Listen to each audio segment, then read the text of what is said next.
Yo, yo, yo. It's Marky Mark's Tarot.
Hi, Marley. Marley's back again. She just ate a Chick-fil-A sandwich. She made me jealous because I fucking want a Chick-fil-A sandwich too. And the nuggets. I can't wait to go away again. It's coming though. I'm almost there, Marley. I'm almost going away. Get me some fucking Chick-fil-A too.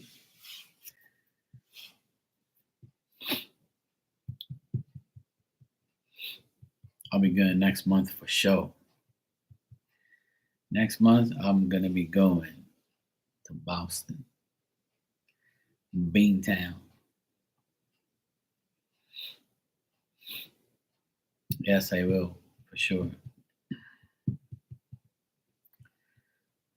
I'm gonna go Dunkin' Donuts. The very first thing.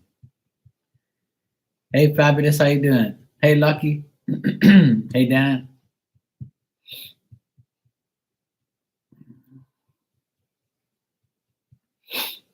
I'm looking forward to it.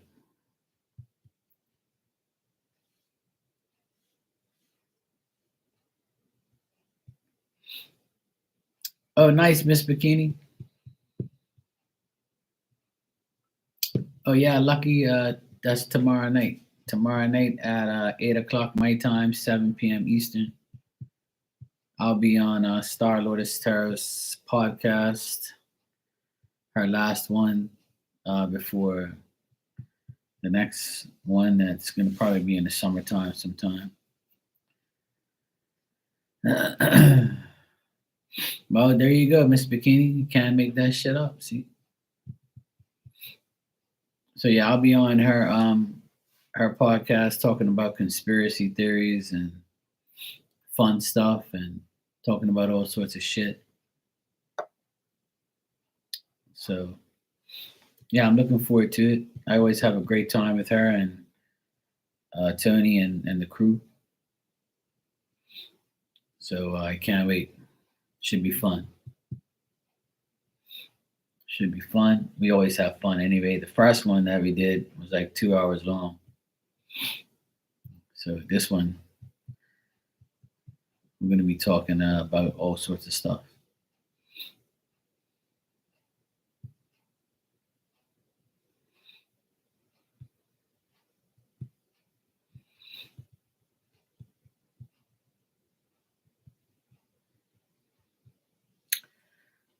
Well, there's a lot of things people wonder about, and nobody will ever know the answers. And the answers are usually in plain sight. But the thing is people still doubt every answer. People still doubt the truth, and you never know if it's a lie. That's what's the interesting thing about life. Sometimes you just never know. And that's the crazy part of it all. Is some of us will never know.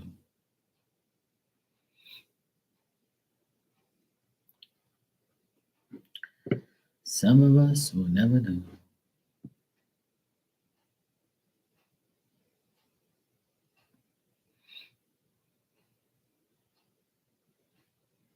Always in a pageant. Oh, I don't know.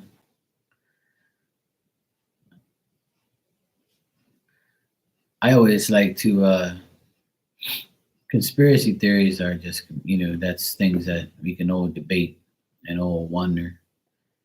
Um, but I believe a lot of things. I believe a lot of things, and especially to do with the earth, and especially to do with um, especially to do with like what's in the ocean. Whether or not mermaids are real. That's one of the biggest questions that I always ask. Is the ocean is a big place, and a lot of people think that, oh yeah, this doesn't exist, that doesn't exist. But what people fail to realize is the ocean is way bigger than land on Earth. So how could you ever? And there's only so much you can do. See, there's animals that live in the water. That's their turf. So if they don't want you there, they're gonna be out. I actually saw like a TikTok where this guy was saying that he worked for this underwater company thing, NASA shit or whatever the heck it is, but the water department, like the ocean department. And he says that he believes that like him and this other, there was two like submarine type thingies, and they went underneath and they were telling each other, look, there's something big coming our way. And the guy was like, oh yeah, we'll see what happens. And he goes, yeah, this thing looks like it's coming right for us. We better leave. So as they were leaving, the guy said that he thinks it was like the mega whatever Tron shark or whatever the heck it is. Like it's a huge shark that's like 200 feet long. It's like one of the biggest animals in the water, right? Besides the whale. And I said, I believe it because those animals can live for years and years and years. And I believe what's in the ocean. Like when they talk about mermaids, and like obviously a mermaid isn't a human being with a tail. That's just bullshit. Like the movie Splash. Like that's bullshit. But like I believe mermaids are real and they look like a human just with a tail, you know? And I believe that there's big ass squid and sharks and shit and all that type of stuff. I believe in all those things. And I believe that there's a lot of things on earth that we'll never see because they're in places we can't get to. Because not every place is for humans to go. That's why you shouldn't go in the water and go get yourself fucked. That's why we need air to go in there and scuba gear because it's not meant for us to go in there. And then when you do and you die, you're an idiot because you shouldn't be going down there. We should mind your own damn business. But that's something that we will never know. We're never gonna know what's exactly in the ocean like that. You can never know. And I live in Bermuda, and I live on an island that's in the middle of the ocean, and I have caught so many different species of fish throughout my lifetime, and a lot of other people have too. Like just the amount of different fish that I've caught here alone, and what's in the other parts of the world, it's amazing to even understand, to like even think to understand that you've seen all of the ocean and what's in it. And that's why there's still fish being caught every day. It's employed fishermen. We all eat fish. Well, not all of us, but we all, we can eat fish every day. Everybody always said, oh, yeah, it's going to go extinct. There's going to be no more fish. Oh, my God. That's bullshit. The earth always provides. God will always provide us the earth, the wind, the rain, the land, animals on land, animals in the water. That shit's never going to go extinct.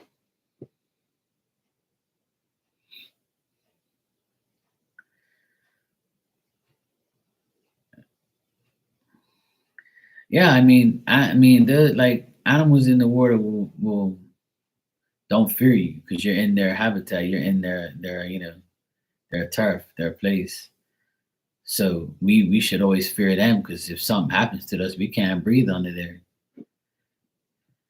Your dad fell asleep during Jaws. Yeah, I remember seeing Jaws. It didn't haunt me like that because I always,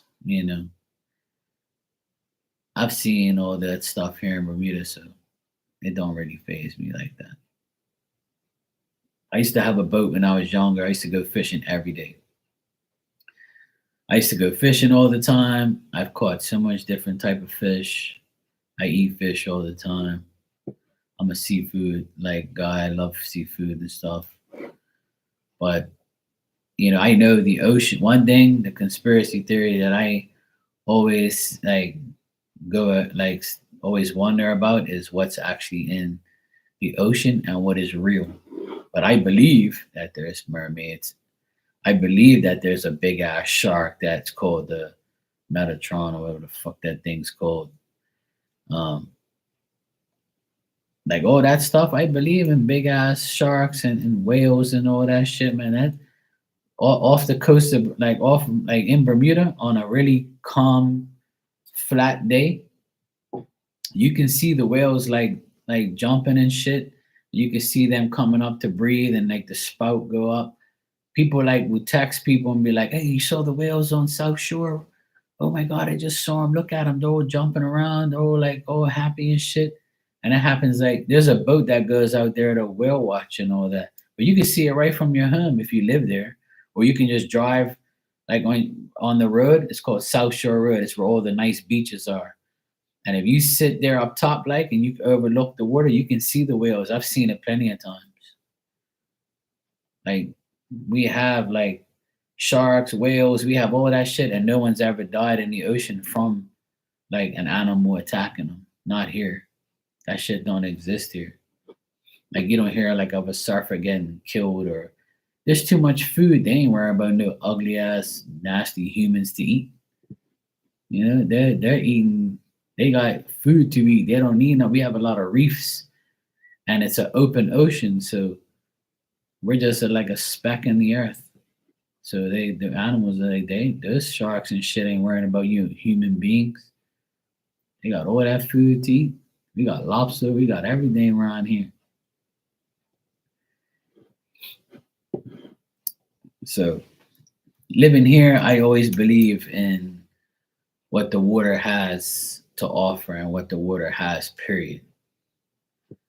So I don't not believe in anything in what's possible because I believe strongly that um it is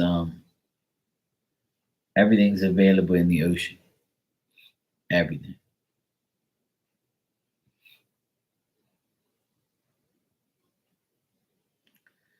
It's all available in the ocean. Whatever's in the ocean, I believe. Guaranteed.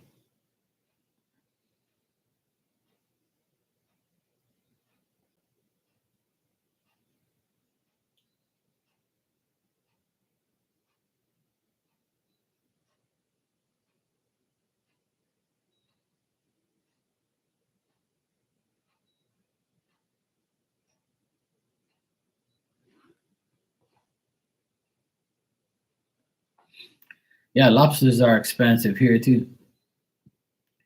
The price went up this year because the government doesn't allow you to fish the lobsters all the lobster pots and lobster fishermen.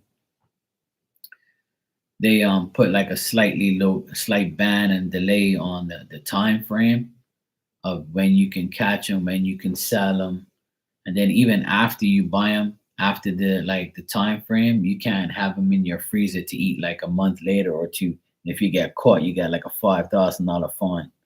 It's like some dumb shit that the government does here to make you not profit off of it all the time because you can make a lot of money off of lobster fishing and stuff.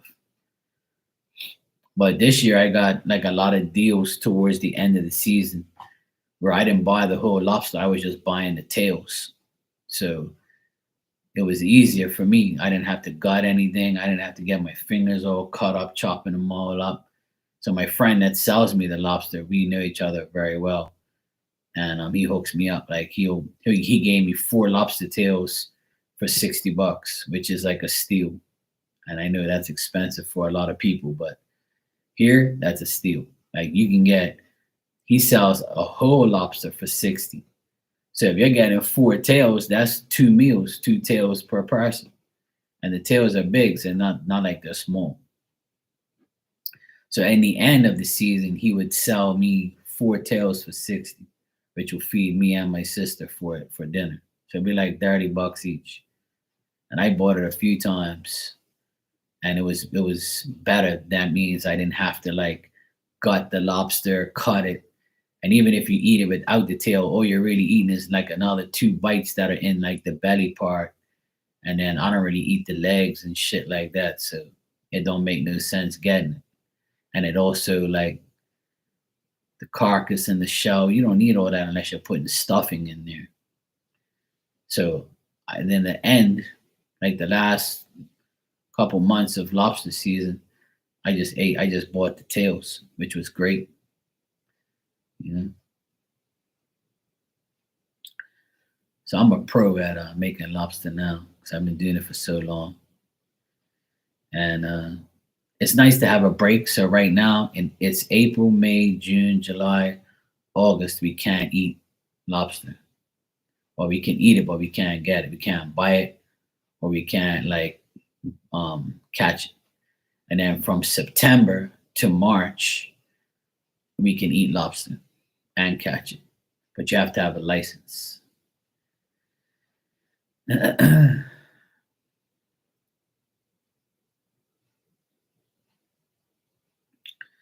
Oh yeah, yeah. Here we have like the surf and turf too, where you get the steak. It's like an 8-ounce steak and the whole lobster or half a lobster.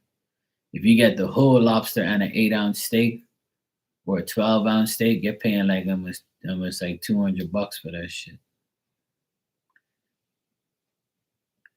By the time you like pay gratuities and all that shit, like a whole lobster thermal boiled with like fries and like stuffing and the actual steak itself, you're gonna pay like 150 to $200 for that shit. It's crazy. Here it's the price is going up. Period. Price is going way up for lobsters. But now because we can't get Bermuda lobsters, they bring in the American lobsters that are like really small and like the ones you sell at the restaurants. So they sell those here, but they're expensive because they bring them in, and not too many people are gonna buy them.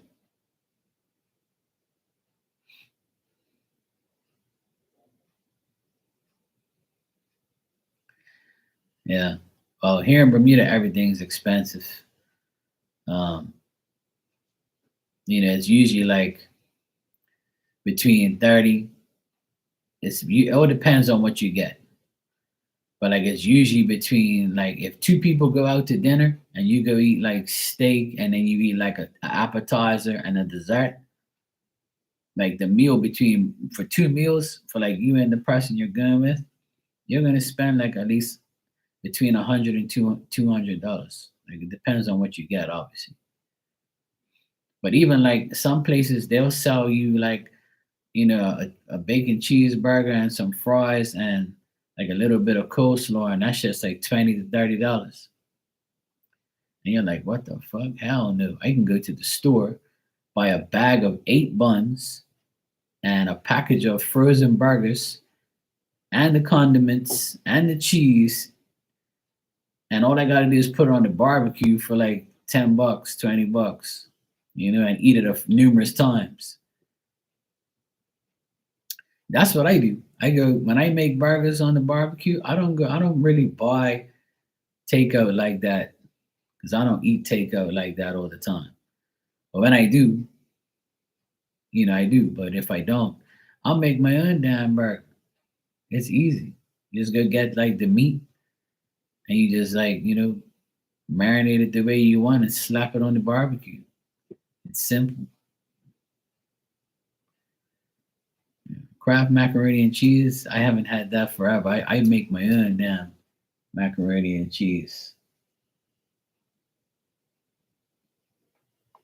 I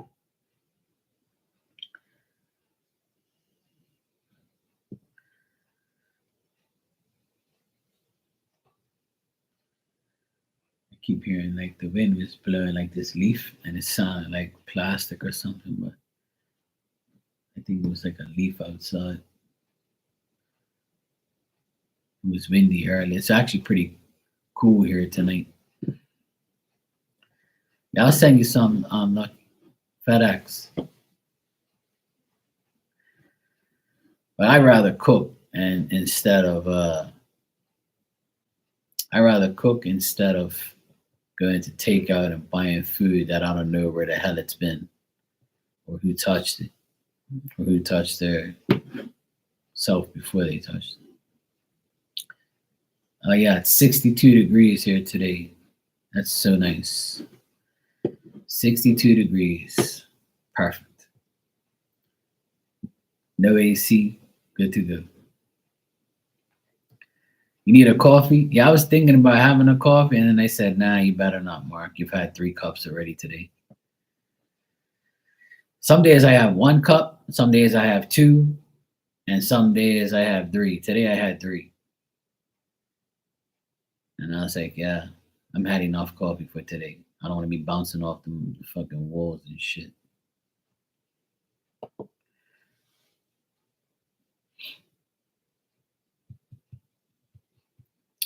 But I have small cups of coffee. I don't have no big ass like tumbler with like a shitload of coffee in it.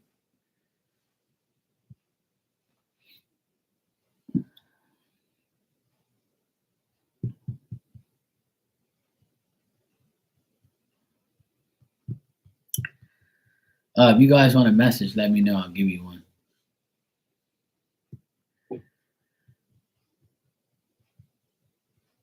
Yeah, I'm not gonna eat no damn takeout every night. The last 2 nights I had takeout. My sister bought takeout because she's celebrating.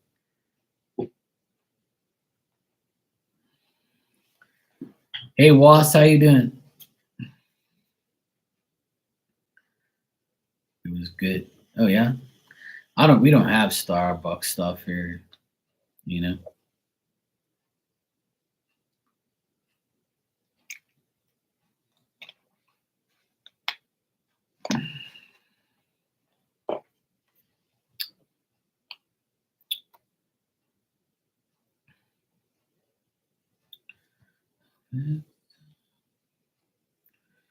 All right, let me see what I'm gonna use today.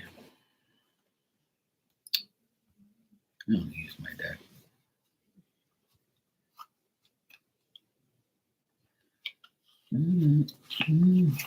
All right. All right, Was. Let's see. Coconut milk drink. I can't drink coconut. I'm not a coconut fan. I'll eat coconut shrimp, but I won't drink no coconut stuff. I like it, but I don't really like care for it. It's okay though. I know it's good for you.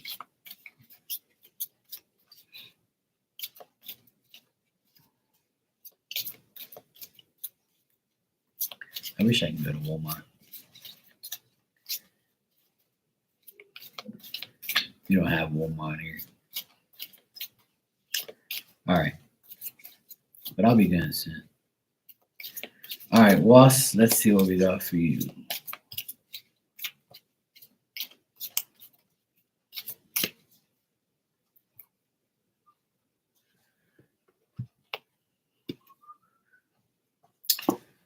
All right, Was, everything happens for a reason.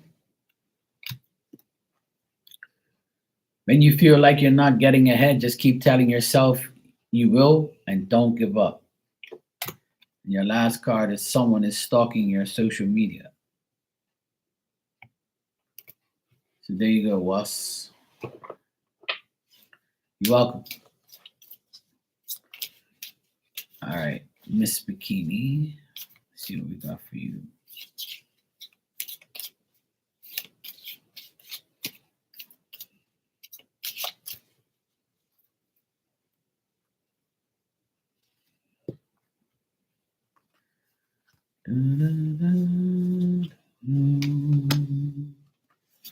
All right, so Miss Bikini, your card is treat yourself to a manicure or pedicure. Your angels and ancestors are protecting you. Just ask them for help. And take a social media break.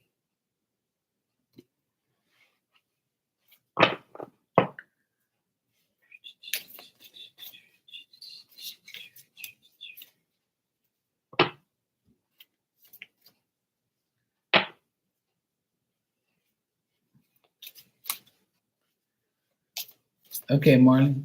Show thing. Show thing.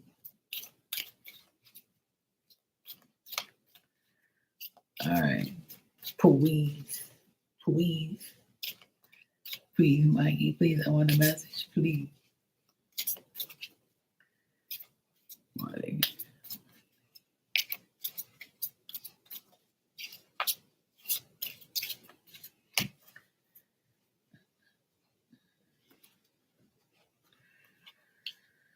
All right, I heard you saying this earlier in your life, and you got it. Look, rejection is God's protection.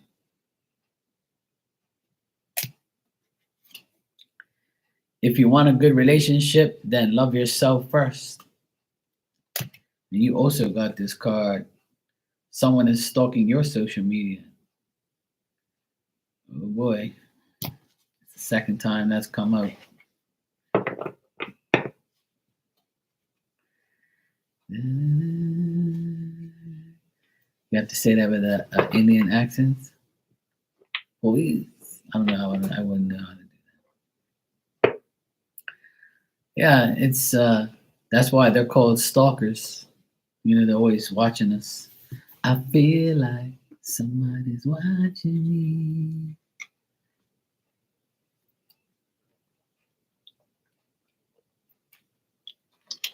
You're welcome, Marley. Mm.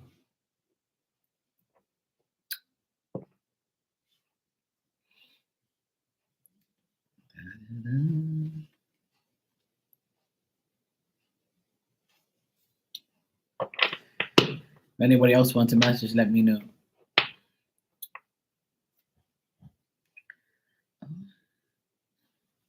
Let me see what I get.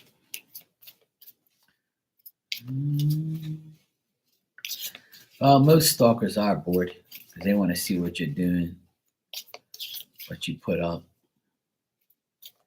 I could care less what they say or what they're looking at. That's why I don't post too much on social media. I don't even want you to like know what I'm doing.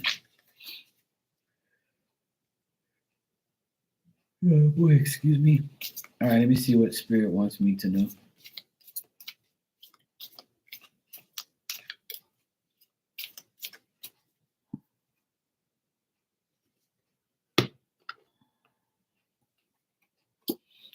I actually got my favorite card. All right, self-love is the best love, for sure. Spirit wants me to go out and have some fun. I'll think about it. And my favorite card, laugh at your haters and give them more to hate on. Absolutely. That's my motto. That's what I love to do more than anything. Laugh at you and give you more to hate on. That's my favorite card. Yeah, for sure.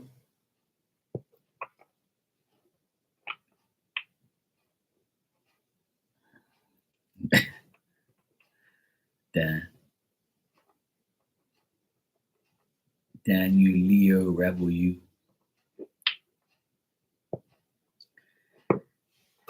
And the man.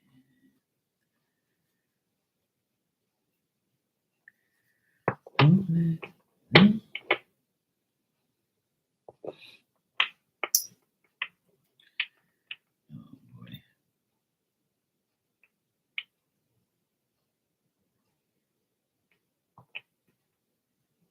Mm. Da, da, da.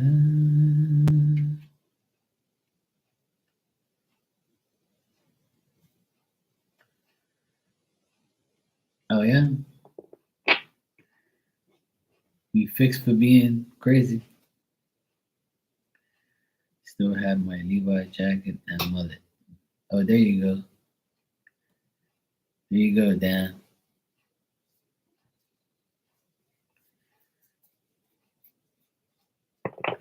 Use the rebel. Dan the man. Dan dirt. Dan be doing that dirt.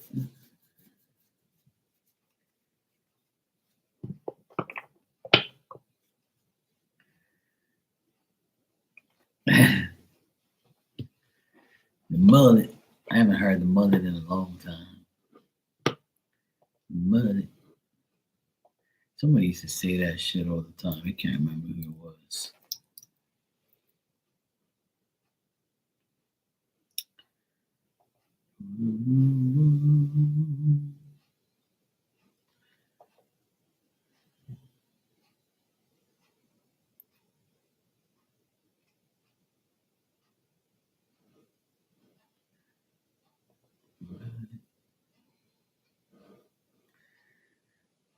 There's actually a fish called in Bermuda called a mullet. Nobody eats them, but it's actually a fish called a mullet. Mullet.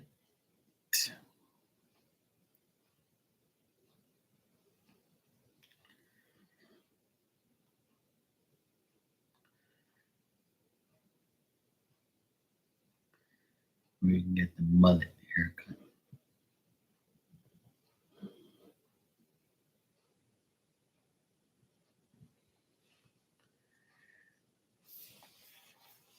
Yeah, Marley, you guys didn't go out for Gage's party, Gage's birthday, or he went out with his friends and stuff.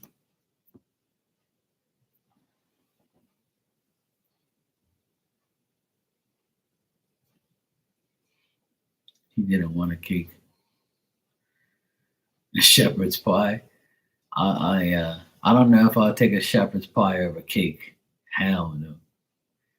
I'm taking cake any day of the week.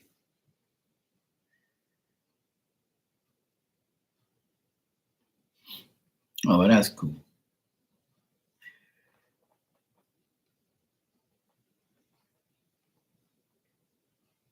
18 years old. Wow, that's fucking nuts. I was talking about my 18-year-old days. I was talking about that today.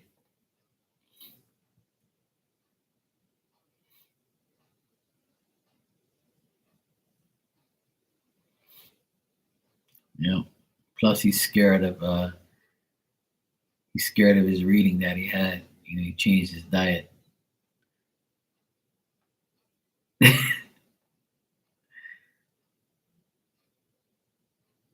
Oh, cool.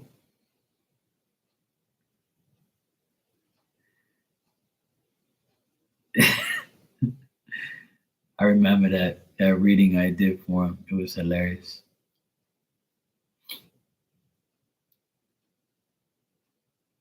He's like, I ain't drinking that. No soda no more. Fuck that shit. Spirit just told me don't be drinking that shit no more. Yeah, I don't. And that's a good thing. Though soda's bad for you. That shit's trash. It's very bad. That soda almost fucking killed me. Oh, cool, Dan. When I was 18, it was probably some of the happiest times of my life. I had such a great time when I was 18. Oh my god. Because here in Bermuda, you have to be 18 to drive a car and 16 for a motorcycle. So, but I'm at 18. Uh, I got a bigger motorcycle and a car license, and I was like, thank God, finally got my car license. Then I bought a secondhand car when I was 19, and it was the best. Yeah, Dan, my dad had kidney stones, and he used to drink Diet Coke every day, all day. That's all my dad drank was Diet Coke. He barely drank water, and he had kidney stones. I used to drink. I never got kidney stones, thank God. Um, but soda gave me indigestion and acid reflux, and I used to drink like pure soda all the time. I used to drink Pepsi like it was going out of style. Um, I stopped drinking soda a while ago. I don't drink it anymore. I drink like iced tea, lemonade, water, Gatorade, things like that. I don't really, and coffee. I drink tea every now and then if I feel like it. But I drink more water than anything. But I used to drink Pepsi all day, every day. Beer, I don't drink beer no more. I used to drink Heineken all the time. I don't really drink that no more either. I haven't drank none of that stuff in years.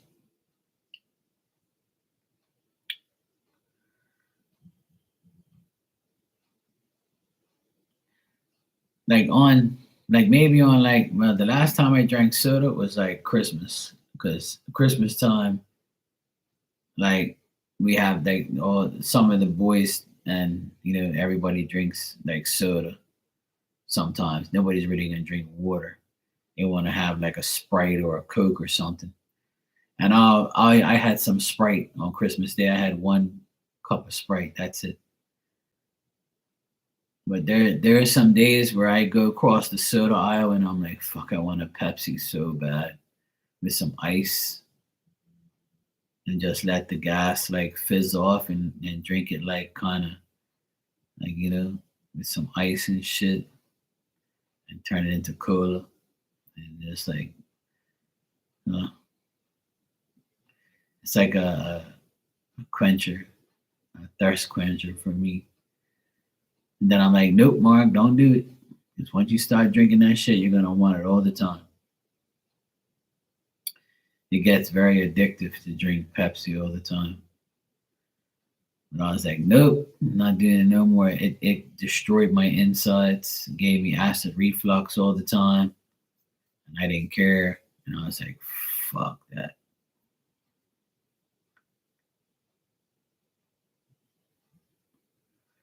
Yeah, see, there you go. If you're gonna eat a lot, yeah. Like sometimes, like I wanna like burp or belch or whatever, and like I'll have a few sips of ginger ale if my stomach feels like shit and I need to burp or something. You know.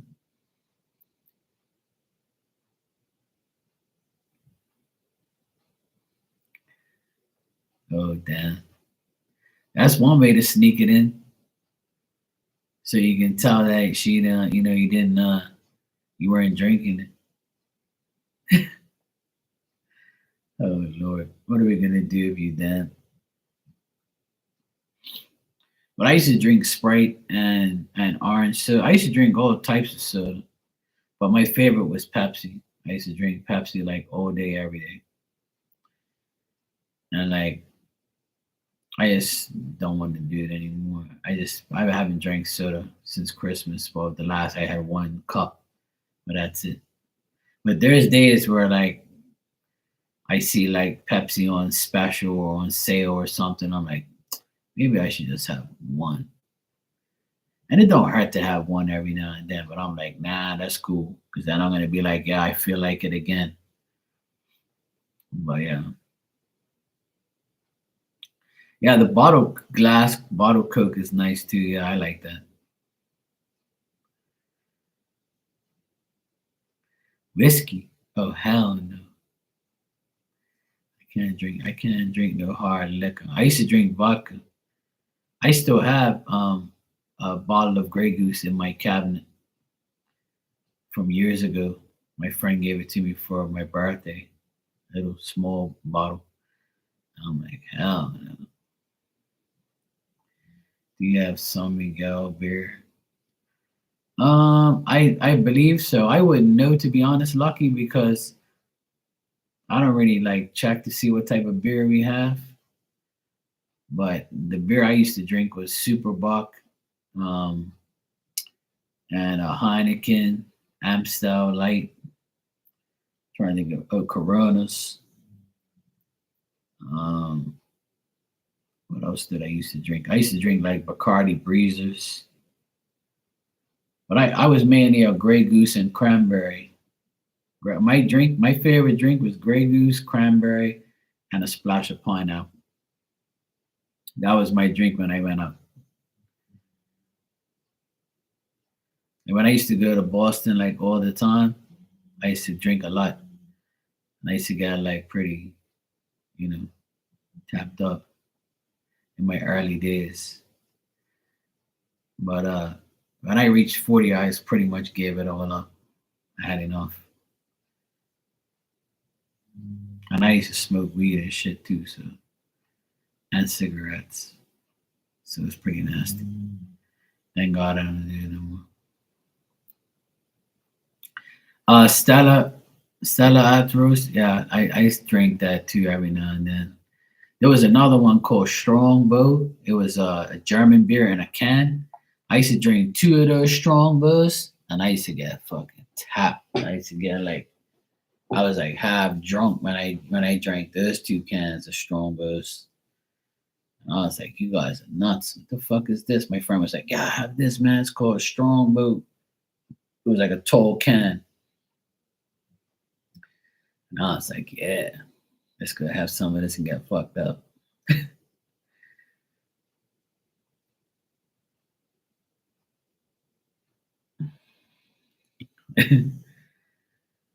I can drink Gold Label tequila straight, but I ain't gonna drink now. I'm boring. Tequila straight? Hell no.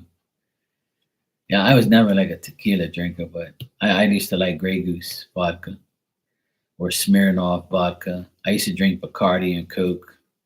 Then Bermuda has its own rum. It's called Gosling's rum. It's really good. It's like a dark rum. It's sweet. People used like have a rum and Coke, and I used to drink vodka and ginger ale when I was in the club sometimes. But I used to like Sex on the Beach drinks, which was like vodka, cranberry, grenadine, and I think orange juice or something like that. A little bit of that. It was something like that. Sex on the Beach, however you make that. I used to drink that all the time. All my friends used to laugh at me. You're getting a woman's drink. I say, yeah, I'm trying to get a woman to have some sex on the beach. That's why I'm drinking it. I'm trying to manifest what I'm drinking. They used to laugh at me. You got that damn girly drink? I'm like, yep. Hell yeah.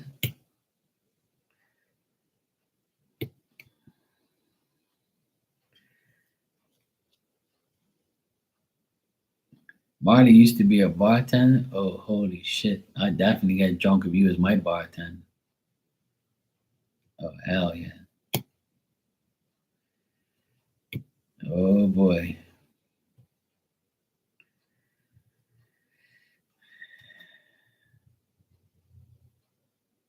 Yeah, yeah, Bacardi, cranberry, and pineapple. But I used to drink the vodka, cranberry, and pineapple.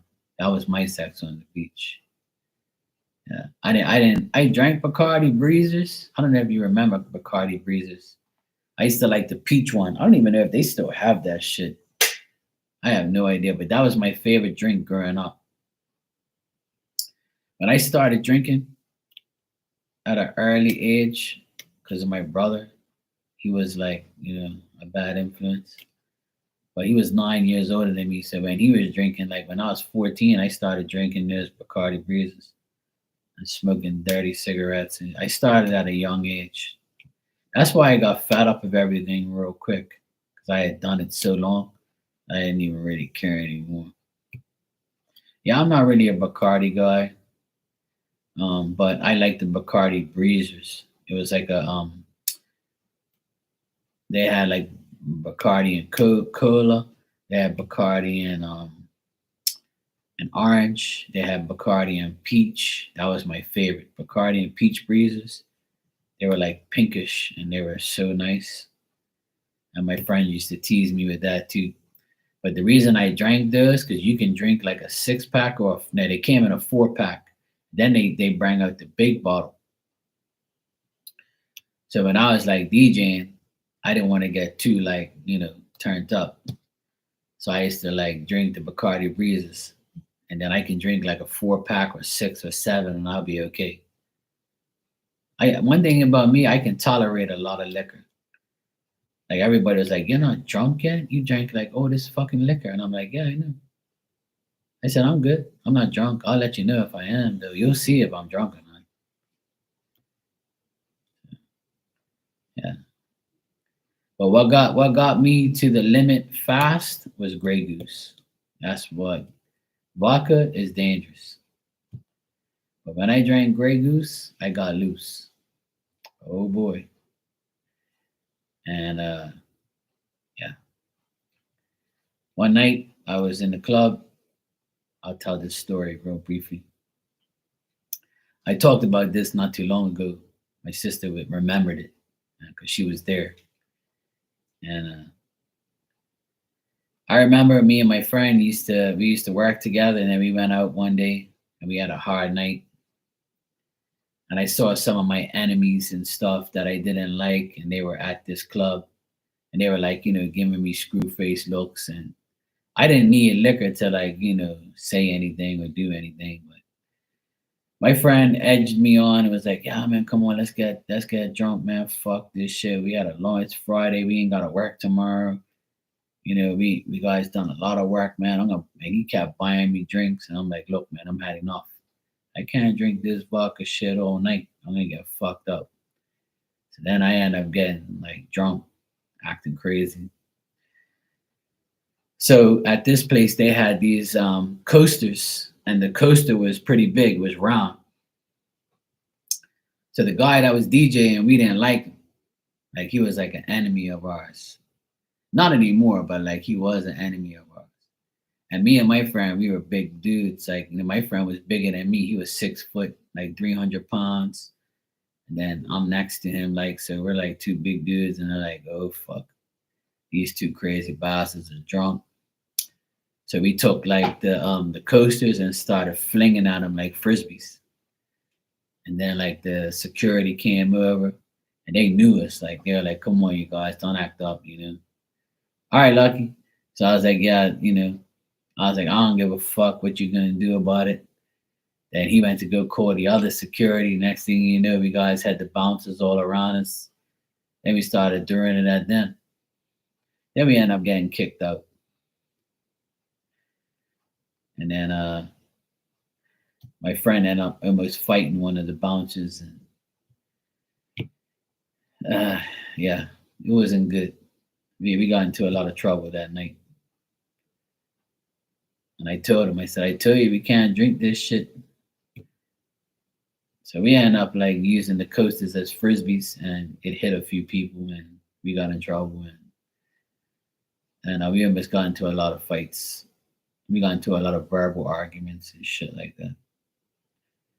But nobody was really fucking with me and my boy because we were like big dudes. So I was bigger then than I am now. So it was like, yeah, you can't do nothing to him. We're his friend. So ain't nobody was really fucking with us. So, but plus we had like a crew there that we knew, and so yeah, getting drunk and all that shit was when I was younger. This is probably when I was like maybe 31, 32, something like that. Hi Susan, how you doing? So yeah, that's and there was a lot of times where like, I didn't get drunk very often, but when I did, I did stupid shit. Like I didn't get into fights or anything like that. But I just did funny, stupid shit. Or like I would, you know, go crazy or something like that. Like, you know, yeah. I'm doing good, thanks. The only other time like I really remember getting really drunk, I was at like a house party and the women were all in the bathroom and the men couldn't use the bathroom. So we had to go outside into the trees. And good thing like where this house party was, there was like a hedge that went around the whole house. So you can go outside and just pee wherever if you was a guy, right? So this is like, at the end of the night, I was probably maybe like 20 years old or something. So I went to go pee like by the hedge. And then I was so drunk that I fell over. I was peeing so long that I actually fell asleep. And I was like, boom, I fell right into the hedge. And my friend saw me because he went to pee at the same time. He was like, yo, Mark, what the fuck? So like I got up and like I was all messed up. I was all scraped up from the trees from the hedge. And he was like, come on, man, let's go. So he had to drive me home that night. That night I got plastered. I was like, what the hell? Yeah, my ding dong was out. I was inside the bush and I pretty much landed on my own piss and my jeans were all full of pee. And I was in a very good state. That's one night I'll never forget because it was funny. It was hilarious as fucks. But and my friend was laughing the whole way home, and he said I had passed out when I got in the car. And then when he got to my house, he had a motorcycle, so he left me in the car sleeping, and he took his motorcycle and went home, and he left me a note. He was like, "Yo, bro, you were wasted, but we had so much fun. Remember, you fell in your own piss." And he's like, "Ha ha." I'm like, "Yeah, fuck you too." Thank God we didn't have cell phones with cameras back then. 'Cause I tell you what, I would have been on a highlight reel. Yep. I remember that my friend that was there, he always mentions it and always we laugh about it because it was funny as hell. And nobody saw me too. That was the best thing ever. No one saw me fall in the trees. It was just me and my friend and this other guy that didn't really know us. We didn't know who he was, but yeah, that was one of my drunk moments that I'm not proud of. But it was fun. If there was social media back then when I was young, when I was like 19, 20, I would have been in a lot of trouble, and so would a lot of other people. And I had a cell phone, but I had the big Motorola block phone. Like it was like a huge phone, and mine was huge because I had the big block on it, like the big battery, the long lasting battery with the little antenna, and I had it hooked up in my car. I couldn't walk around with it, but I had the Motorola phone and the big block one. We used to call it a block because it looked like a block. But yeah, I had that phone and I had it hooked up to my car, like with a wire thingy to charge it. And I bought that phone for $1,000. I'll never forget it. I bought it from my friend, from a firefighter guy. And I was like, look, how much you want for that phone, bro? And he's like, look, man, this phone's expensive, but I'll sell it to you for $1,000. I was like, yeah, deal, I'll take it. So I had it. I was all like, I was driving my car, had the big ass phone, thought I was a baller, 20 years old and stupid. So yeah, that was my first phone. And then I would say about a couple years later, it came out with like the Nokia phone with the little antenna. It was like a real small ass phone. But you couldn't text on them phones. It wasn't like that yet. When the phones first came out, all you do is could talk, and then you had the pagers. I had a pager at one point. I had a pager, and then one day, um, I moved somewhere, and then I went to move and I hit the wall, and I was fishing, and like the wall was right there, and I went to go like move something, and I forgot I had it on my waist, and the pager unclipped and fell into the ocean. And I was like, oh well, so much for that. That page is gone. Some fish is probably using it still. But yeah, that after that day, I was like, yeah, I'm not using this pager no more. Fuck this pager. I'm gonna go just get a phone, and that's it. But I used to have a pager, and then they used to page me, and then I used to call like from my job phone. I used to have all those gadgets, all those things back in the day when it first came out. And then I was probably maybe 22, 23, and then the Motorola Razr phone, flip phones came out. I got one of those. That was like the best phone in the world to me. It was so small, so compact. I actually have two of them home. Well, at my mom and dad's house, at my old bedroom, I kept them as souvenirs. Then shortly after the Motorola Razr phone, flip phone, I got the first BlackBerry, where you can actually like had the keyboard and you can text on it, and it had the mouse where you can scroll. I don't know if you guys remember all that stuff, but that's when I got a BlackBerry. I had the original BlackBerry, and then my friend had the one with the mouse, and then I ended up getting the one with the mouse afterwards. Like this mouse scroll button thingy. But yeah. Then after that, I think what the hell did I get after the BlackBerry? After the BlackBerry, I think that's when like iPhones came out after that. I think I had the iPhone 5 or something like that. But I had a BlackBerry for the longest time. Oh my god. That was the phone that I loved the most, was the BlackBerry and the flip phone. But yeah, I had all of them at one point.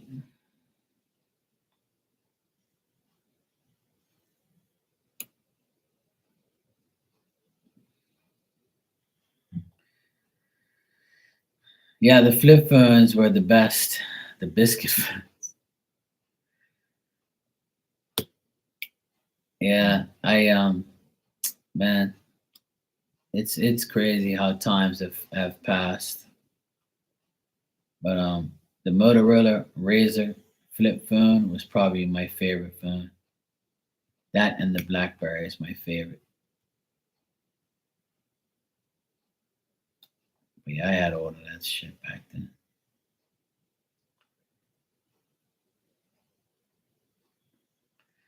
Yeah, now it's a lot better because you can text, you can email, you can WhatsApp, you can go online, and when because I'm a sports person, so I always wanted to find out the score when I was at work, and I couldn't because back then the phones didn't have internet on, so I would have to call I would call the club and be like, "Yo, what's the score, man?" He's like, "Oh, why come watch it, man? Oh, it's 2-1 right now." I was like, "Oh, fuck, man." I said, "I can't, man. I'm working right now." I was like, "Look, call me back if they score, or call me back with the score." Like, and I used to hate that. You had to call to find out the score. Now you just go on your phone, bam, bam, bam. Everything's right there. That's one thing I hated. And then, like when we used to listen to like football games, soccer games, and stuff, it would be on like the radio, and we would bring a radio to work, and we would run the radio and listen to the games, and the commentator would be like, "Go," we were like, "Yeah, go." You all happy and shit. But now all you gotta do is stream it right on your phone or go check the score. It's the best feeling in the world, man. That's the whole reason why I have internet on my phone. So I can check all the sports scores, and now it's like even more shit. You have all these apps and shit, and it's crazy. Like I can talk to you right now live on my phone. I can just FaceTime you right now or Instagram you, Facebook, whatever. Like, you can go live with each other and shit, and you're in different countries and different worlds. It's amazing how it all like panned out and all worked for the world. Like I'm so glad it is that way. So it gets, everybody can see each other, talk to each other, shit like that. Video chat each other. It's fun. And the best thing is, like, I hate texting. Like, I'm not really a texter. I'd rather like press the button and talk and be like, yo, what's up, man? Look, I'm here right now, blah, blah, blah. Send you a voice note. I'm not one to be like tick, tick, tick, tick, tick, tick, tick, tick. Oh, how do you spell that again? Oh, fuck shit. The spell check said this and I suppose it said that. Fuck.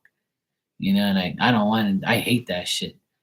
And my fingers are like, I don't want to like I can't be texting with these fingers and shit. That shit's annoying as hell. I'm like, fuck this. I can't do it. Some people are like, I'm like, holy shit. You people are nuts. That's why I like to hold that mic button and be like, yo, what's up? Yeah, I'm coming now, man. I'll see you in a bit. Or I'll be driving. And the thing is with WhatsApp, you don't have to well, I know one thing, I use WhatsApp a lot. So when I'm talking to my family or somebody. So if you press the mic button and you go up, it just automatically records and then you just press it and it'll send it. You don't have to hold the button all the time. So I press it, flick it up, scroll, and then I'll be like, yo, what's up, man? I'm driving right now. I don't have to like hold the button. I just got to hold the phone, and just do the initial, thing. And I never knew that until recently. I'd be like pressing the button, bloop, bloop, bloop. I'm like, fucking finger, stay on there, hurry up. But now, like, I know that I can just like hold it and then flick it up, and then it automatically records me. And all I gotta do is press send. So I gotta do is press it twice. So it's easy. So they made life easier, so you don't have to hold that button and shit. So yeah, life for me is easier now on the phone. I learn something new every day.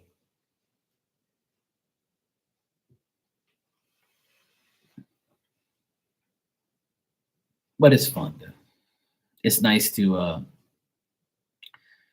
video chat with people because I use the video chat option as a way to get you.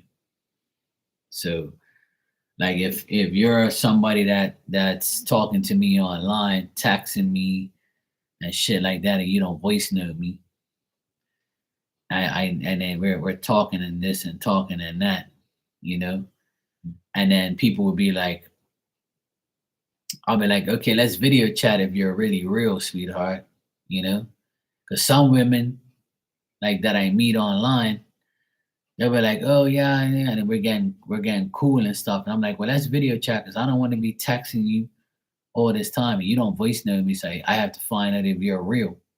And they're like, oh, well, my screens. I'm like, yeah, you're fucking not real. Well, if you don't video chat me right now, I'm deleting you because I know you're not real. You could be some fucking dude talking to me. I don't know. I need to see. No, send me no fucking pictures. I need to see you. Video chat. You understand? And if you don't video chat me, I don't want nothing to do with you. If I can't see you, I can't believe you. So fuck you. That's the best thing of that now. I earn at least no, I close, no, not that much, but yeah. I do earn a lot of hoodies, yes. I always tell you, Marley, if you want some, I'll give you some. They might be a little bit too big for you though. Just put them in the dryer for like 2 days and they'll shrink. I got too much damn clothes. But like some people say, that's not an issue. I got too much damn everything right now. I need to relax and stop spending my money on hats and clothes and sneakers and all sorts of dumb shit.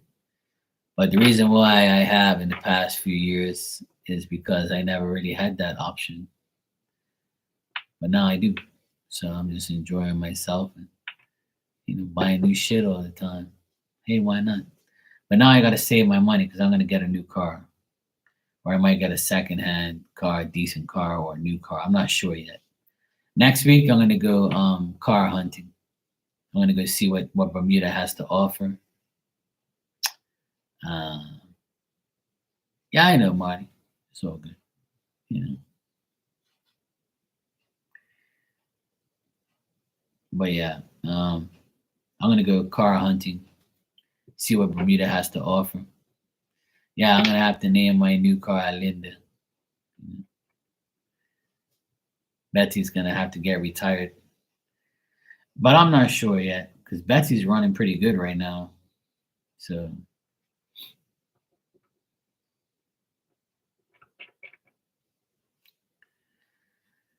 yeah, that's how I do my readings, Miss Bikini. That's exactly how I do my readings. I put it in my bio.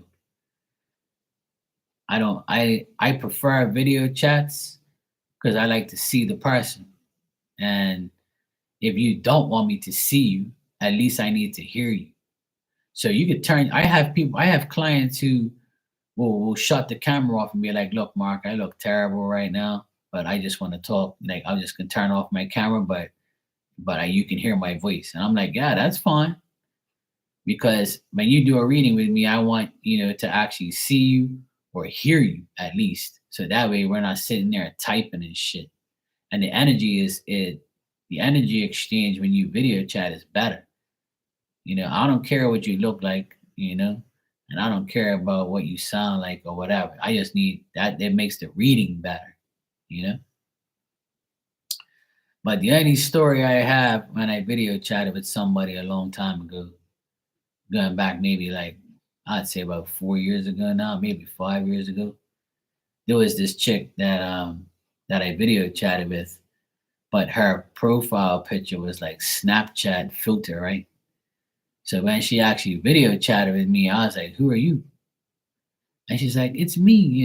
I'm like, "Yeah, but you don't look like your picture. You look like the mother to the picture that you were on."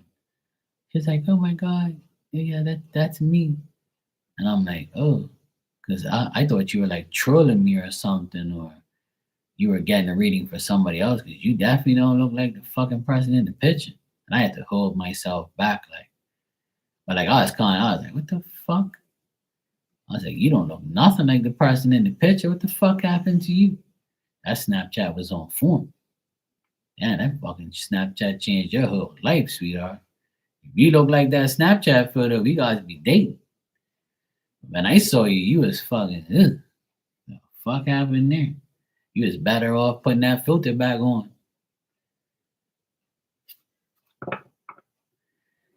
But yeah, it was just, that's the only time where I was kind of like annoyed because like, I don't like fake looking ass people. Like, if you look like that, then look like that. But when you put up your fake picture and then you come on video chat with me, I'm like, who the fuck are you? You ain't that woman that's in that picture. That Snapchat be making you look good, sweetheart. You better fucking leave that shit on. And then like a second time, we had a few readings, and then I didn't really care, like whatever. So one time she had the stupid little Snapchat, like little star things all around her face, and when she moved, like it made the filter like make her look better. And I was like, sweetheart, we've known each other for a couple, times now. Like, you don't need that Snapchat thing on. It's distracting me. Like, when I look at you, I'm trying to read you and I see all these fucking things all floating around the screen. She's like, "Oh, Mark, just leave me alone. I'm trying, like, I said, look, sweetheart, I don't care about what you look like. You ain't my bitch. You got a man. So what the fuck you worried about? You ain't gotta look good for a reading. You know that, right?" So I had to, like, bring her into reality and tell her, "Look, I don't care what you look like, sweetheart. It's cool. Just turn that filter shit off because you're distracting me." So yeah, thank God I don't read for her anymore. She was a nuisance. But yeah, I had that experience one time where I was like, "Oh boy, here we go. I don't think you gotta look good for me, sweetheart."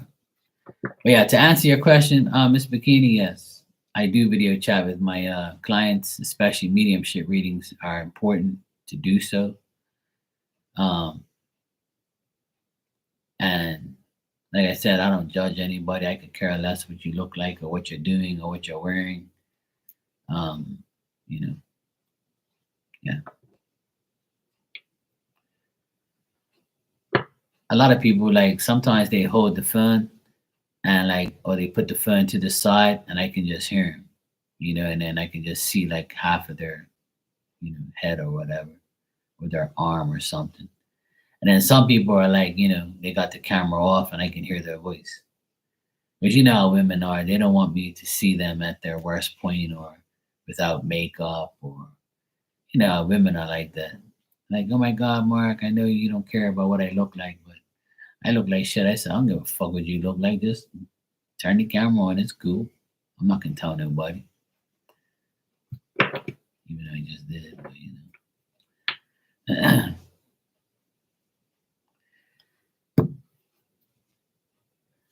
but yeah, that's all good though. I definitely like to do that. I like to video chat with people, so that way, the reading's better. If you talk one on one, it's better because then you're not wasting your time. You're not wasting your money by typing and all that shit. So it's cool.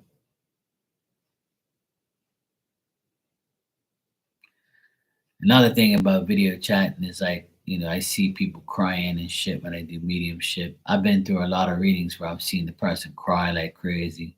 They have to excuse themselves and go get some tissues and shit. I've been through that stuff too. Like sometimes it gets overwhelming and I feel sorry for the person and whatnot. Sometimes I cry with them sometimes, not very often, but I do sometimes. So like the video chat experience is a good energy. It's good to like see each other and talk and see their reactions, and maybe they want to show me something, or they can show me the person's picture and be like, oh yeah, look, this is the person you just told me about, yada yada yada, like things like that. So video chat's always a better experience. But I get email readings from people. I get email readings from time to time where I don't even know who the person is. They just pay me to answer the question, and that's it. And I just write them an email with the answer, and then I clarify it if I can, or if they want me to, or whatever. But that's just like a whole heap of bullshit. But I don't mind doing it. It's an option because people don't want to be seen, or they don't want me to know who they are, and things like that. They want to live a private life, or they don't want me to know certain things. It's cool. Like, I don't care. Whatever you want, you know, I'll pretty much like make it known what you want. I'll like, do whatever reading people want, however they want it. Sometimes I use Zoom. I also use Zoom calls. I do Zoom calls as well. So I used to teach tarot on Zoom to about 8 people at a time back in a couple years ago. And then, like I said, I do readings on Zoom as well. Sometimes, if that's the only option you have, because some people don't have Instagram, and some people don't have Facebook and shit like that. They'll be like, "Nah, I don't have that." And I'll be like, "Okay, what about Zoom?" They're like, "Oh yeah, I got Zoom." I'm like, "All right, cool, let's do it on there." So yeah, it's certain things. I'll accompany, and I'll try my best to like make sure I get the reading done on some type of platform. You know, I try and do whatever I can. Some people just want a reading on here in front of everybody. They don't even care, or they just like say, "Okay, well, I'll email you, or you can do it right now, or can we go on Instagram?" Many a times people be like, "Can you go on Instagram right now and do a reading?" I'm like, "Yeah, sure, let's go." You want that? I used to do it all the time. I prefer Instagram because it's easier, it's free. Zoom, you have to pay for that shit sometimes. You're only allowed a certain amount of hours and shit. So it's like Zoom, StreamYard, those are all places you have to pay for the app after a certain time. So if you do it on Instagram, it's free. And on here. Well, not ready, but yeah. But it is though.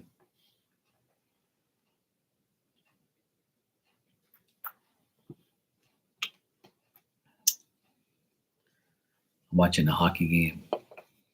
The Bruins are winning. It's almost finished. We're winning 3-1. 30 seconds left. Come on, guys. Hold it together.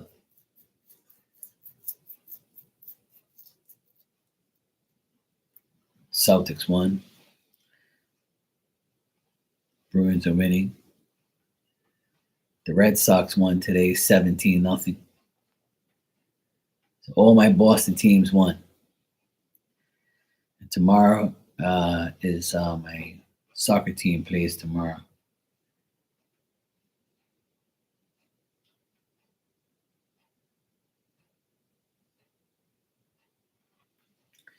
I hope they all win, man, because I want to go away next month.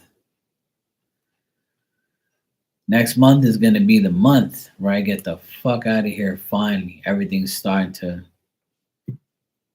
go my way finally. Finally going to get everything. The inheritance money should be here soon. We sent the email yesterday. The lady said that everybody's email is into the lawyer. So like maybe next week we should get the letter so we could sign it. And then right after that, we're going to get the money. So next month looks like it's going to be the month.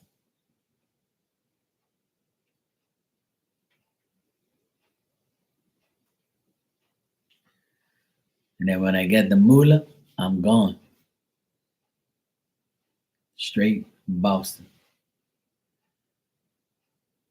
Yep, game over. Good. Bruins won.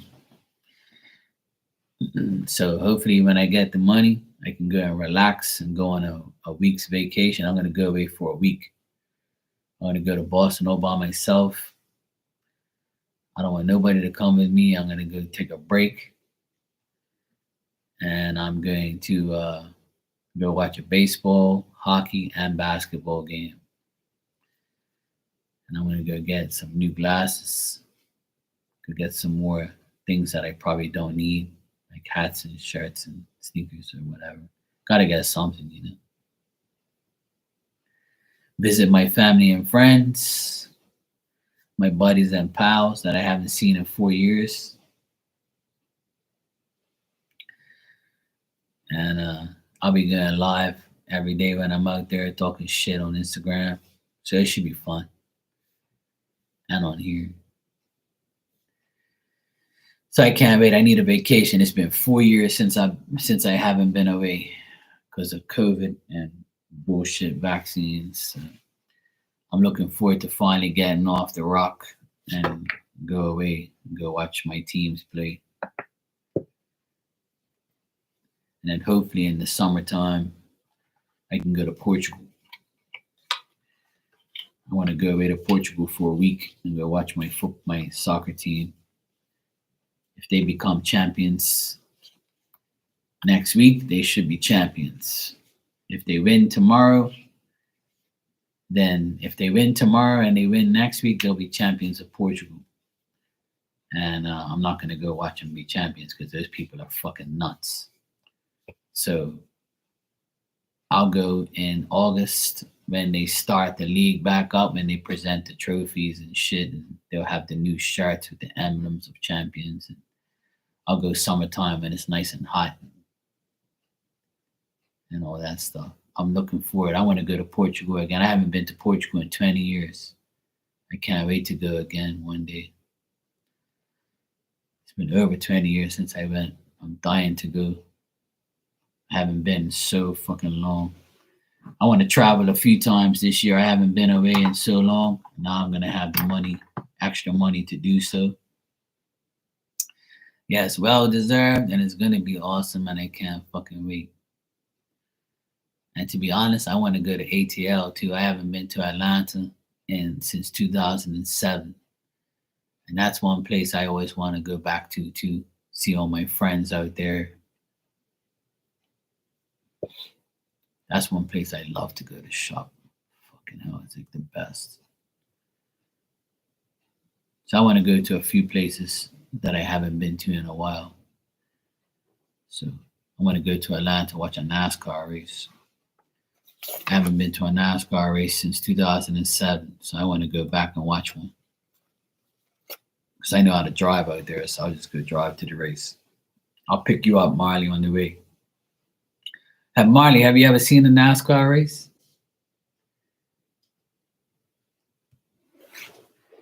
I've been to the Atlanta Motor Speedway. You know where that is? I've been there 4 times. Do you live close to that racetrack?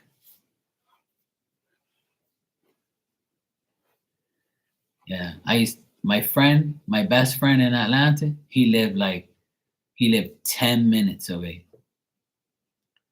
Oh, cool. Yeah, that was like, I've been there 4 times because my friend had a house. My best friend owned a house about like 10, 15 minutes away. He said he would hear the cars like making off. I was like, shut up, you're joking.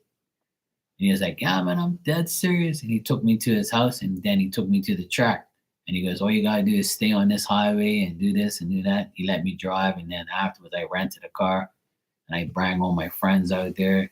I had like 6, 7 guys with me. We all went to watch the NASCAR race back in the day. It was fucking, man. Yeah, definitely. I definitely want to go. I need to find out when the race in Atlanta is this year.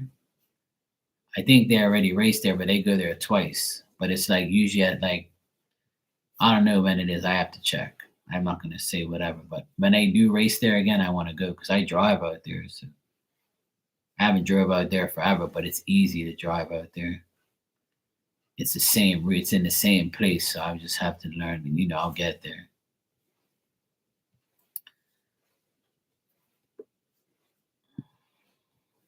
Yeah, definitely. We'll definitely link up and go to the race. You know, we'll act like a bunch of hillbillies, and we'll call Ryan Upchurch and tell him meet us there.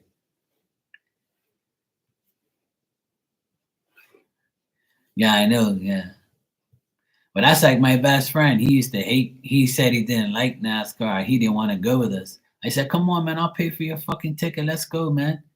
He goes, "No, no, no. I ain't going out there." He goes, I can't trust those rednecks and those hillbillies. Those people are crazy. He was Jamaican. He was like light skinned, right? But he goes, man, them people don't like me, man. I was like, no, man, that's cool, man. They ain't gonna do nothing to you. They're cool like that. No, no, no, those people are crazy. That's when I went Alabama. Those people are racist as fuck.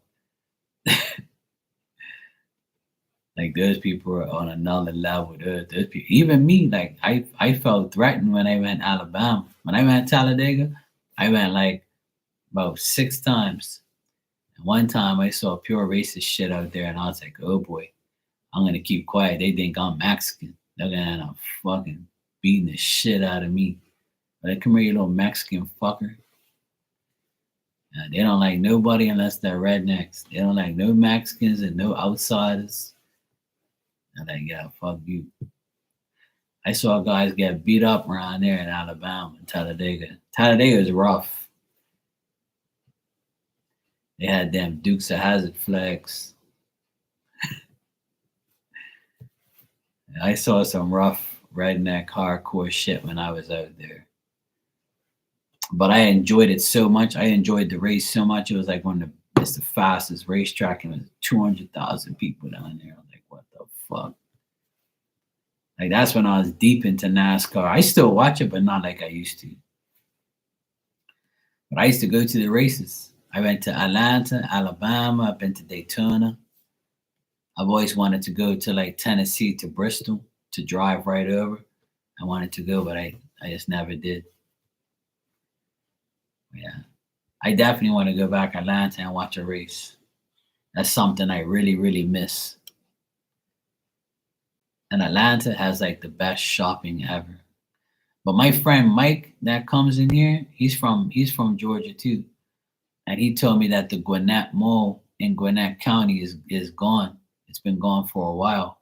And that was my favorite mall. I used to drive from the city to Gwinnett was like 45 minutes to an hour, depending on traffic. And man, what? We had a fucking blast. We bought pure shit out there. It was so cheap compared to here. But yeah, he said the mall's gone now. It's like a big parking lot or some shit. He said that place is fucking huge. Then I went to the Lenox Mall. I don't know if the Lenox Mall still exists. I don't even know. I haven't been to Atlanta since 2007, so it's been a very long time. So my friend moved from Atlanta and went to Florida. Then I went there to meet, to hang out with him too. I started going Florida, Tampa, Orlando. I've been all over the fucking place. I used to travel so much, man. That's where all my money went, traveling. I was always on an airplane. Everybody was like, "Where the fuck's Mark?" He went away again. I used to go away all the time. Every 2 to 3 months, I was on an airplane. I was going. I can't stay here. I couldn't stay here like that. I was just too like I just couldn't stay here. I just worked hard and get the fuck out of here. That's all I did. Work hard and go away. Work hard, go away, and just have vacation every 3 months. Sometimes it's more than that. I used to go away like 4 to 5 times a year, and I used to go to New York. I went to New York and watched wrestling. I used to be a big wrestling fan. I went away to New York to watch wrestling in Madison Square Garden in New York. So I've been there before. Then when I was doing DJing, I went to Rochester, New York 3 times. I've been to Canada twice. I've been to Philadelphia. I've been to Atlanta a million times, and I've been to Boston a million times. Not a million, but you know what I mean. I've been to Boston at least 50 times in my lifetime, and I've been to Atlanta at least maybe 30 to 40 times.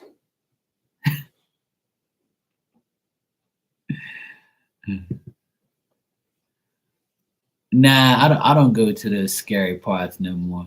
But there's a place in Atlanta where I used to go. It was like all full of Jamaicans, right?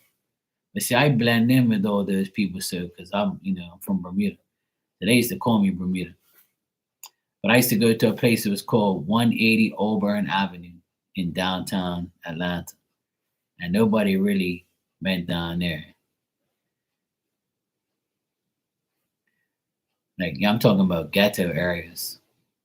Traffic? Nah, traffic don't scare me. I'm a driver, so I used to be like, let me tell you, Marley, I used to like, when I go to Atlanta, I don't get scared. It's Atlanta to me, the energy is so like, I don't know, it's just different for me. When I go to Atlanta, I feel like I'm at home. I feel like I'm a part of that place. I'm always been like successful in Atlanta. I'm lucky in Atlanta and in Boston too. But Atlanta to me is like I always found a way. I was always protected. I was always happy. Like I always met decent people, and I have so much like luck in Atlanta. It's just weird. It's like the energy there was just different for me. I've always been like an ATL, person. Like I love Atlanta so much. I miss it. Like I want to go there so bad because I used to go there all the time. It used to be my second home because my best friend lived there. And then my brother's best friend had a condominium there. So we used to rent his condo for 85 a night. And it used to be a 3-bedroom condo right in downtown Peachtree Street in Atlanta. So we used to go there all the time for dirt cheap. Like I love Atlanta. Like, I was actually considering living there when I was going there. I remember saying that story on here. I was gonna buy a house right next to my best friend. Then I changed my mind and end up living here, forever. Lives in Atlanta. Now she grew up here once. She came out. She grew up and lived there ever since. Yeah, that's what I'm saying. Like Atlanta's the shit. I love Atlanta. Atlanta, like shopping and stuff, is better than Boston. Like I took my sister and my sister and my brother-in-law got married 25 years ago, and their first year of marriage, their first like couple months of them being married, I took them away to Atlanta to go shopping to buy shit for their new house and shit. Not this one, but the one they bought originally. They bought a condominium and they bought all this stuff, and before they even before the kids, 25 years ago, I took them to Atlanta and I drove out there. And my sister and brother-in-law spent thousands of dollars out there, and it was like one of the best trips of their life because I drove everywhere. Look, I used to have a cigarette in my mouth. I had a Dodge Caravan. I'll be on the highway doing like 100 on the expressway, and then my sister be like, "Mark, slow the fuck down." I'm like, "Look, this is regular life for me. I'm good." And then my friend, he used to tell me that I treat Atlanta like Jamaica because I used to have like a cigarette or a joint in my mouth, and I used to get high as fuck and just drive like a madman. And I never got in any trouble. I never had an accident. Like I felt like spirit was protecting me the whole time when I was in Atlanta. I felt invincible. I never like nothing bad ever happened to me out there. It was so crazy. Where it's like I can't even explain how weird it was. But like I felt like I was invincible when I was in Atlanta. Like I did all sorts of dumb shit and got away with everything. And it was just weird. My friend was like, "What the fuck are you doing?" He's like, "Look, you can't do that." I said, "I can't do what I'm gonna do whatever the fuck I want."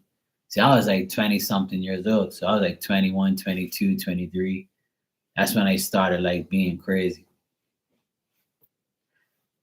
I was a madman and I had a lot of money back then, see, because I had 3 jobs. I was making good money and going to like the comparison in price from Bermuda and Atlanta was like night and day.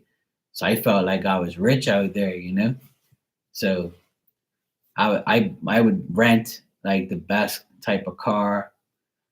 I always had like a decent car. Everybody thought like I was like a baller. They was like, "Oh yeah, you're the Bermuda guy, right?" I'm like, "Yeah, yeah, yeah." They were like, "Oh yeah, your son says friend." I'm like, "Yeah, that's my boy." He's like, "Oh, you come here all the time. You might as well live out here." I said, "Yeah, one day." But yeah, I had so much fun in Atlanta, man. I have so many stories out there of what I did and how I was, and I was DJing out there on a regular basis. So like it was just home to me. Like, and I would love to go there again and just like see what it looks like now and drive on the highway and have like those memories. I'm just older and different now. I'm not gonna do no crazy shit. Don't worry. But yeah, I'm not scared of the traffic because I went coming going to and from NASCAR races back then. It was scary, but I just like once I get on the highway, I'm like, yeah, I'm good. I'm like happy. I'm like, yeah, I'm going. One time I rented this Chrysler because I said I want to rent. I don't want to rent a van. It was just me and my friend. But when I went with like me and my 4, 5, 6 friends, I used to get like a Dodge Caravan because it was big. So then I said it's just me and my boy.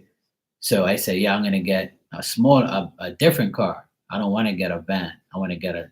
So I said, yeah, this Chrysler, this thing looks ridiculous. I got the picture. I'm gonna show you. So there's a picture of me like next to the Chrysler, right? It's a silver Chrysler, and I drove that car, and I was like, what the fuck? I can't. But it was like you didn't have to make no effort in driving this car on the highway. And when you were on the highway, like the suspension, it was brand new, right? So, but it was a rental car. So, like I'm on the highway, and it's just like it's going like this. It's like it's floating you. You're like you're going over bumps, and you didn't even feel shit. It was the best car I ever drove in my lifetime. Was that car? Until today, I haven't drove a car better than that.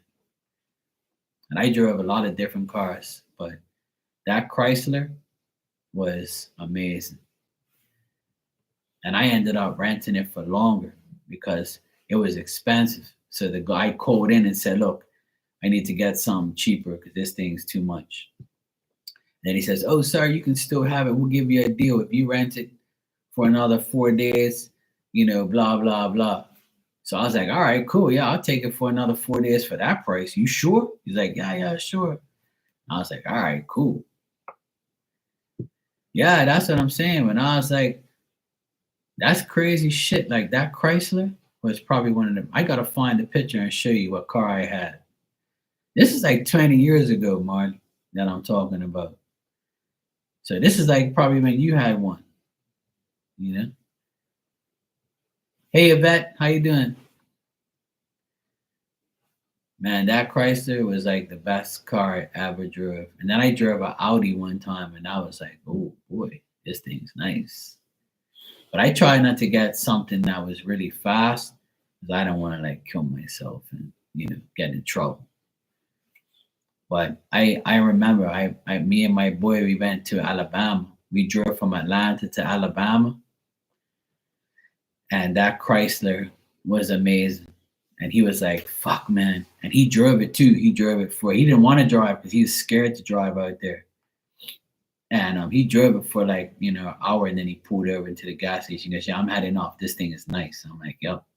He always wanted me to drive, and I had like a driving phobia when I was out there. Yeah, so that means that was 20 years ago. So that means you had a nice Chrysler too. I'm gonna find the picture and I'm gonna show you. I'll send it to you. I'll screenshot it and send it to you. You're gonna be like, what the fuck? It was like a beautiful silver car, Chrysler. And it was like when I pulled up in that to my friend's restaurant in that car, he was like, "What the hell is you got now?" He goes, "You bought this? This is brand new." I was like, "No, I rented it." He goes, "What the fuck? This thing must be a fortune to rent." He goes, "This is the newest one." I'm like, "Yeah, I know it's a little bit expensive," but I said, "Fuck it." I want to see what it drives like. And I end up getting a discount for the last like 3 to 4 days I was there because I only rented it for like two days because it was like I don't know, I can't remember how much it was, but it was like $200 a day, and I was like, "Look, fuck this." I drove it. I felt what it was like. Then they ended up giving it to me for another $200 for 4 days. So they gave it to me $50 a day. So I was like, all right, cool. Thanks. I'll take it. Yeah. But it was worth it though. Because my friend ended up paying for the last $200. So he says, "Yeah, I'll pay for it. I'll pay for it. It's cool. I love this car. Don't hand it back in. We don't want to get another piece of shit." We used to get some piece of shit cars here and there.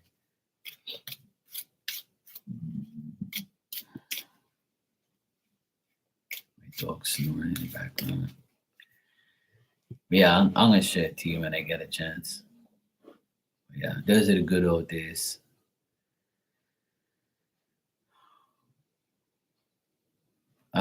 Yvette, I got your donation. Thanks. And your question is, what's next coming in love for summer? All right, let's check.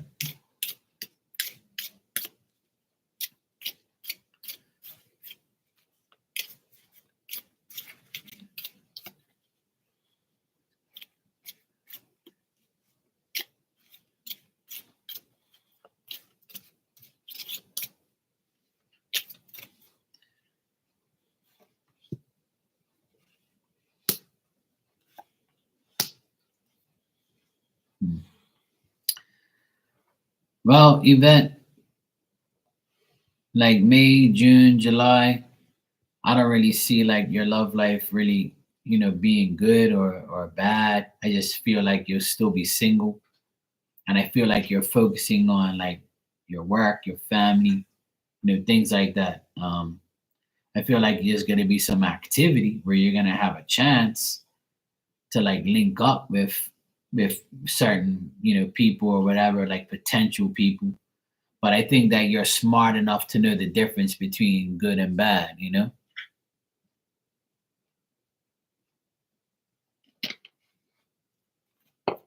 I feel like there's gonna be desires and activity and like you dating or like maybe going on a date, but I don't see no like serious relationship type of vibe.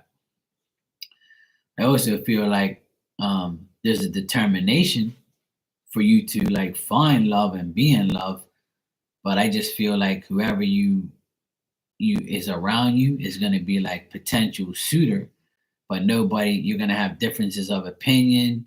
You might see their pettiness after a while, or they might like act all nice, but they have an ulterior motive, which is no love and no relationship, just let's fuck and have a great time. You'll definitely find people in that category. We all do. But I feel like it's gonna be active. I feel like you'll have suitors and people that will ask you on a date or try to at least.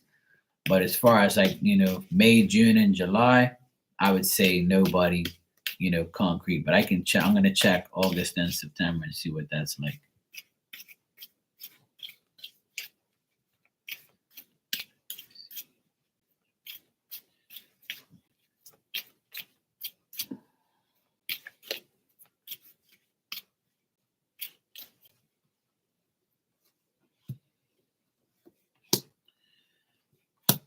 Yeah, same thing. Even July, August, the summer. I feel like this summer is not gonna have any potential for like a concrete love relationship. So love for summer, I would say is going to be up and down. I feel like you have an option, or you have a option or two options for a decent guy to come around, but it's more of like a pain in the ass type of situation where you're going to be like, well, I can't deal with this. Or if you even in like during the summer, things are going to be like slow, like you'll slowly want to get to know somebody. It'll be stagnant, it'll be on and off, and then you're gonna feel like the men that do come in your life are too petty, or they make you feel like a certain way. You're like, nope. You're gonna be tempted. I see temptation around being with somebody, but they're gonna disappoint you. Then they're gonna make you feel sad, or they're gonna make you go through like some mental feelings where you're going to be like, man, mentally you're going to be drained to deal with this idiot, because they're not someone that you're actually going to, be in a love relationship with. So I wish I had better news, but that can all change. But from what I see, love for the summer doesn't look very promising. It looks like there'll be, a date or two, or maybe three, or if you, or that depends on you. But as far as like a serious love relationship, I don't get that. But I do get that there's going to be some activity, you know, potential suitors, potential people. But if you live with your standards high and you know what you want, which we all should, and I feel like some of the people might not be your preference. So, but May, June, July, there's more of a chance to be, in a potential dating, but not relationship. And in August and September, there's an definite no for that. I see you more focused on like money, your wealth, your health, your growth, and your hard work. I see that being okay. But I just feel like you don't have any faith in any men, and that's okay. That's most people anyway. I don't have faith in much men either because they always fuck around too much. But there's gonna be some times where you're gonna be tempted to say, okay, yeah, we can go on a date, even though I know you're, probably not what I want, but I'll see what happens. You might give in to the temptation, but that's up to you. But remember, this can all change. And if it does, hopefully it changes for the good, not worse. But from what I see in the cards, Yvette, I don't see nothing concrete.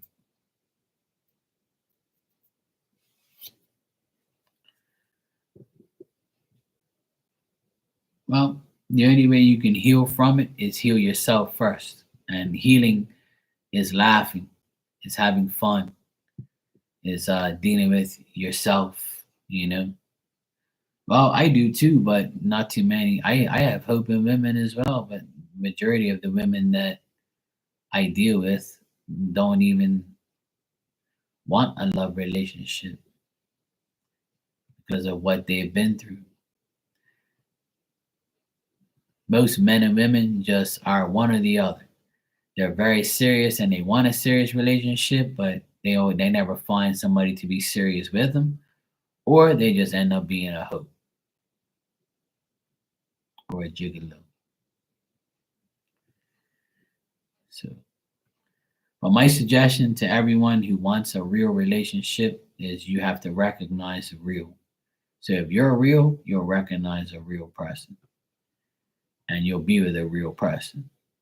But never rush. Always take your time. If that person is meant to take their time, you know, it all depends. I believe there's someone for everyone. I still have hope.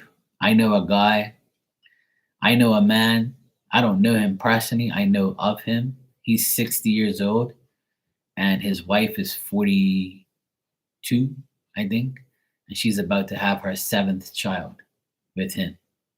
And she's 18 years younger than him. And he's 60 and his wife's pregnant again with their seventh child. So if he's 60 with seven kids and his wife is 4 years younger than me, 5 years younger than me, then there's hope. There's hope in the world. Yeah, that's what I said, Marley, when my sister told me that today. Yeah. My grandmother had my mom at 40. So there's still women having babies at 40 plus, and there's still men that are 60 years old having their seventh child. I'm 47, so I guess there's some type of hope, you know? I could never imagine me 60 years old and having seven kids. Fuck that. I would have chopped my nuts off a long time ago. After like the third, fourth one, I would have said, yeah, doc, it's time to tie up these testicles forever. You better not let these things do anything that they ain't supposed to be doing. Hell no. Fuck that. I don't want no seven kids. Fuck that. Unless I'm a millionaire, yeah, I'll have seven kids if you want to breed them all. You want to pop seven kids out of that coochie. That's up to you. I'll pay for them because I'm a millionaire. But if I ain't no millionaire, then I ain't never gonna be doing that shit. Hell no, you know? That ain't fucking that. Hell no.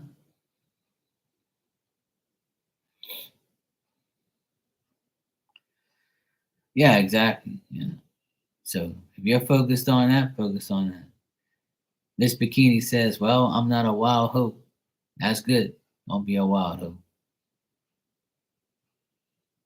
Like my card says, my deck, don't be a hoe. Uh, what does it say? Don't be a hoe, it's less drama. Yeah. 'Cause when you're a hoe, it's a lot of drama. But hey, hoes need love too. You know? I know a lot of hoes in my lifetime. I know a lot of hoes, and I don't grudge them. If they want, that life, then they want that life. Some people have to have it all the time and have to have multiple people or make money off of their coochie or their D. Hey, whatever. That's your life. That's your life. I'm not gonna judge you. I don't really care.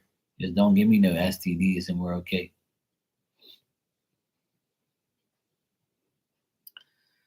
Stay far away from me if you got any of that shit. Hell no. But hoes need love. It's cool. You can be a hoe. You can be a hoe and be a good person.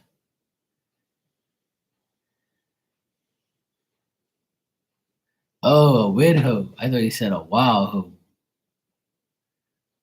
Oh, right. It says a widow.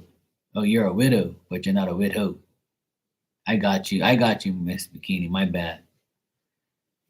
It's after midnight here, so I kind of see different, you know. A widow. Miss Bikini says, I'm not a widow. I'm a widow. I don't want to be a hoe. Because being a hoe is not beneficial unless, like, you're okay with having an STD and making money and giving your dirty ass shit to somebody else. Hell no.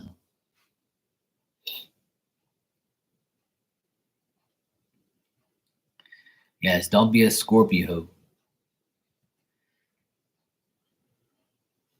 I remember I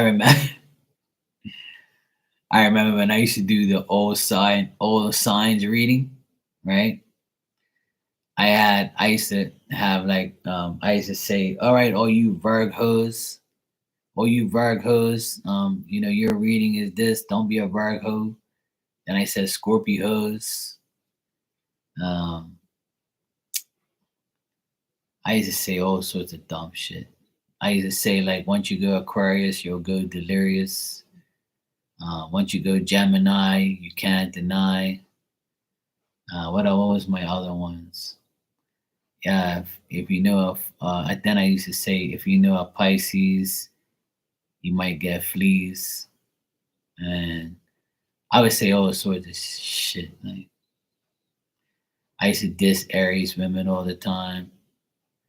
I would like, Aries women are fucking selfish hoes. And everybody used to laugh like crazy when I used to do all the signs and shit. I might do that again, like once in a while. I don't know. I'm thinking about it because I kind of enjoy that dumb shit. I'm sure people will get a kick out of it if I did it again. I have to have some time to do it though. I might do it for like, I might do it this week sometime if I feel like it. I might do it for the month of May and see like, and just leave it up there and say, well, you know, what's coming for in general for May for all the signs. That's what I used to do. I used to pull the cards and then I used to be like, in love, this means this. If you're coupled, it means that. If you're single, it means that. Work means this. You know, career means that. Or in general, it means this. So, and all the Virgos used to always get at me all the time. They were like, Mark, you never have no decent readings for Virgos. You know, when are we gonna get some dick? And I'm like, look, sweetheart, I don't fucking know. In the cards, it says you ain't getting none. And then you be like, oh, when you do the Gemini women reading, you always say the Geminis are getting dick. And I'm like, well, they come on here and even confirm it. The fuck you want me to do? Change your sign, damn it. I don't fucking care. You know? That's what I used to tell them. Change your sign and you won't have that problem. You know? So yeah, it was fun when I used to do it. I might do it. I might do it this week for the month of May. I might do it. I'll see what happens. But anyway, if nobody needs me, I'm gonna go get my ass to bed. It's already 12:30 here in the morning, so I'm gonna go get my ass out of here. Go get some sleep. It's bedtime.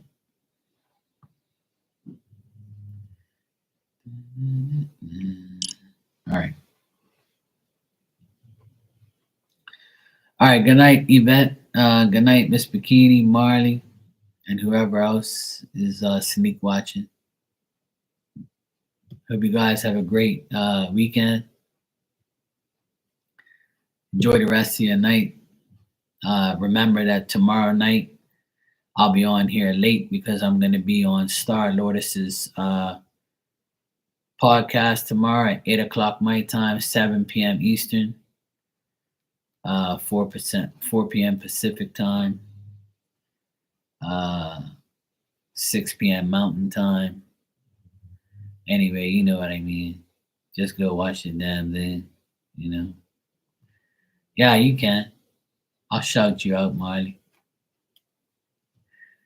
But yeah, if you have nothing to do tomorrow, come over to Star Lourdes Tarot. That's the channel. My good friend. And we'll be over there talking about conspiracy theories and all sorts of psychic shit, and having fun and having a good laugh. It's her last podcast until the summertime, and I might start my own podcast next week, but I have to see what happens though, because this is like a podcast anyway. To be honest, we talk about all sorts of shit on here all day, every night. So, you know. But I might invite people and talk some shit and not do no readings, like for an hour and just talk shit and have guests and things like that. You know, if you want to say your part, you can. Or I might have like an open thing where people can just come on and talk shit and have fun. I'll see what happens though. We'll see how it goes. If I'm in the mood, I'll do it. But I feel like I'm like, you know, I feel like this is like a podcast every night.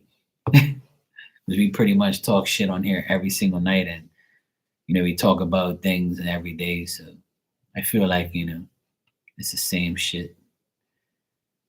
But instead of doing readings, I'll just focus on one subject every week.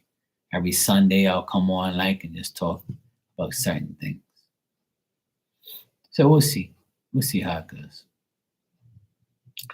But anyway, tomorrow I'll be over there. I might come on during the day. I'll see what happens. If not, you can always visit Marley. You know, because Marley's back again. All right, you guys. I will see you all tomorrow. Love you, and I'll see you all tomorrow. Take care. Enjoy your Sunday.